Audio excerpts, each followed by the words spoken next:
And we continue.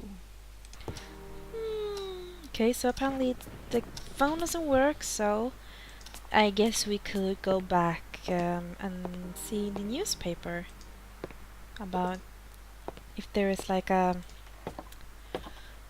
notice or something about Catherine giving birth, whatever. The things you can read in newspaper sometimes when someone is like, "Oh my god, I had a baby! The whole world should know! Fucking amazing!" Like, yeah, right. I don't think anyone cares except you. Whatever. Let's see. Like Friday, May, August. Sad news hit our beloved town again today. Following an unannounced that was received with rejoicing amongst many that one of the most illustrious members of our community, Miss James Blackwood, was having a child soon, we now have to relate the macro turn of events. The son that was being lovingly awaited by the Blackwood family died shortly after delivery due to a strange ailment. Understandably, the information disclosed about this happening was succinct. It appears that Mrs. Catherine Blackwood was already suffering from pains in her stomach, probably an indication that there was something not healthy about her pregnancy. Dr.Milton, who attended the birth, assured us that he had made every possible effort to ensure a safe delivery, but with bowed head he said that the boy was already doomed ever since his conception. The cause of death has not been stated, but those few close to the Blackwood family have said that there were serious complications during delivery. Helping to relieve the somber news, Mrs. Blackwood was thankfully found to be out of danger. Her husband did not wish to comment about the event. Oh, poor thing. My huge disappointment quickly gave way to an empty, void feeling. Something wasn't right here. I guess that deep inside myself I knew the reason why, but I had to make sure. The Blackwood son died a long time ago, which is probably the reason why the room was bricked up and left abandoned. The thing that is not clear is whether the child was born dead or died shortly after delivery. Yeah, that is a good question, sir.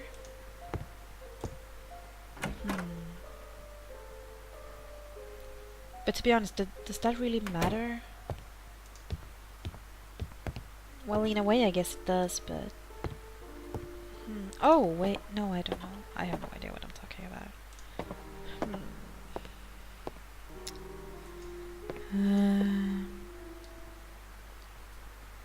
Oh, yes! I think I remember things. We should go in here. Now we don't know that. Now go to the elephants. Thingy, thingy, thing. Plop. The wheels. We know need to oil them. My gosh. Ooh. Oh my god! Cool things happening! What do you think it is, guys? I know. Okay, ready?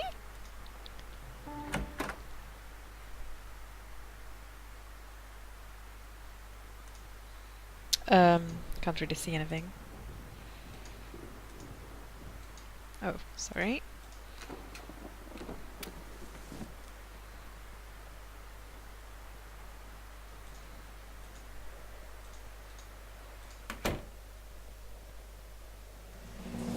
Ta-da! An odd-looking African mask was positioned in the middle of... yeah.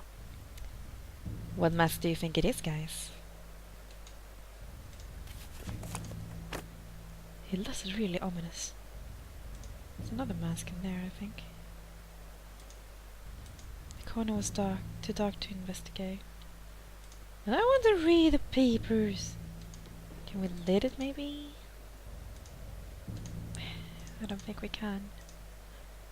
I'm no pyromaniac. Well, I don't think there is much we can do here, though. Creepy. To leave without searching the room. Okay. What else is there except this mask? Can we listen to it? Can I hear anything? Oh!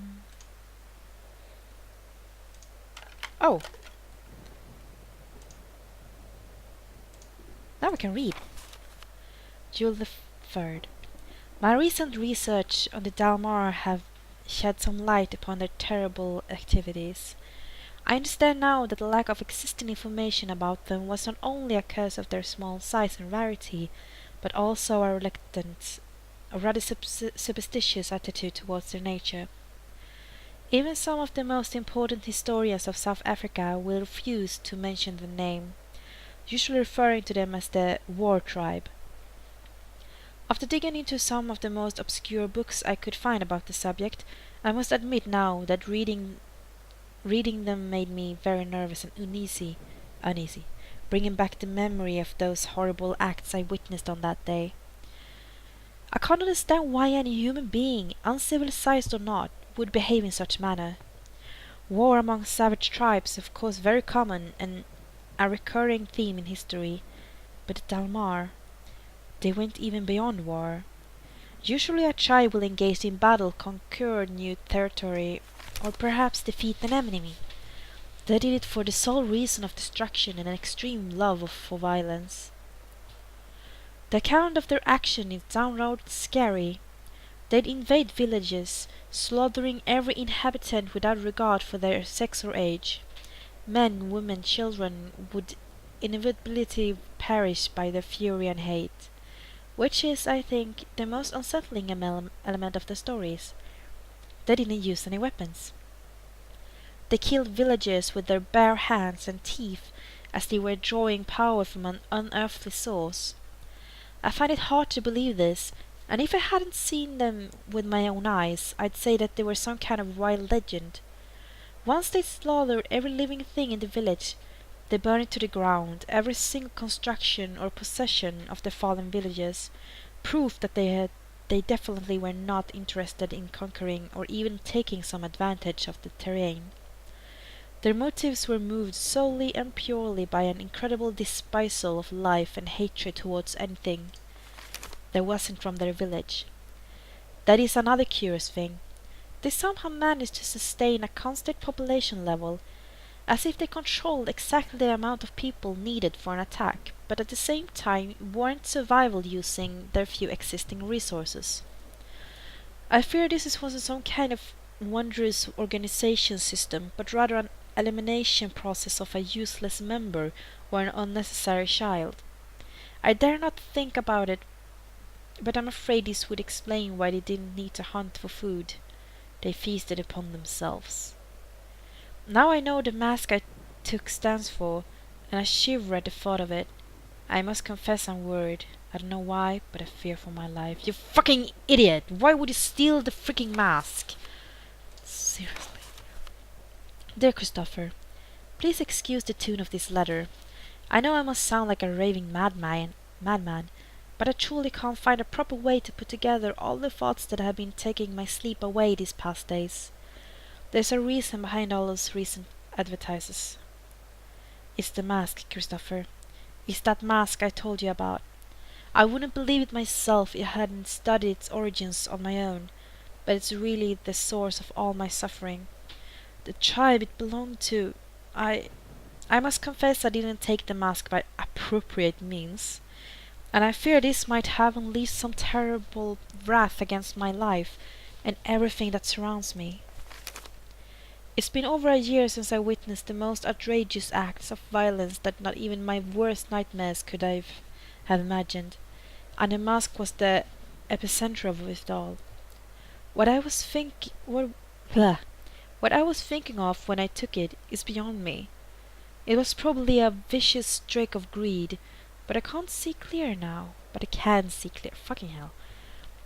It represents evil, and I'm truly convinced this evil can somehow take shape and punish those who have disgraced it.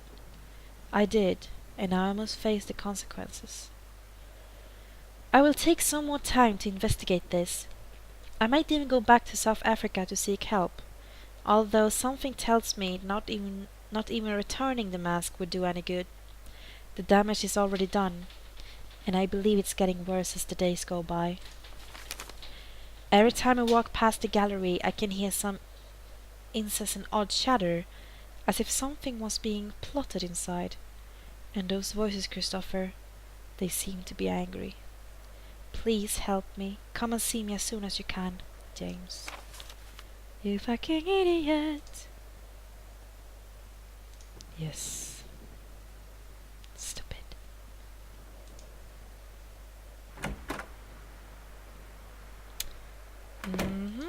Let's see what you say. The hidden door in the gallery led to a small storeroom. There was a strange mask inside, and more mementos belonging to James Blackwood. The developments of his story is really getting into me now. I can almost feel his suffering, and that mask seemed to be the key to the mystery. Yeah. Creepy.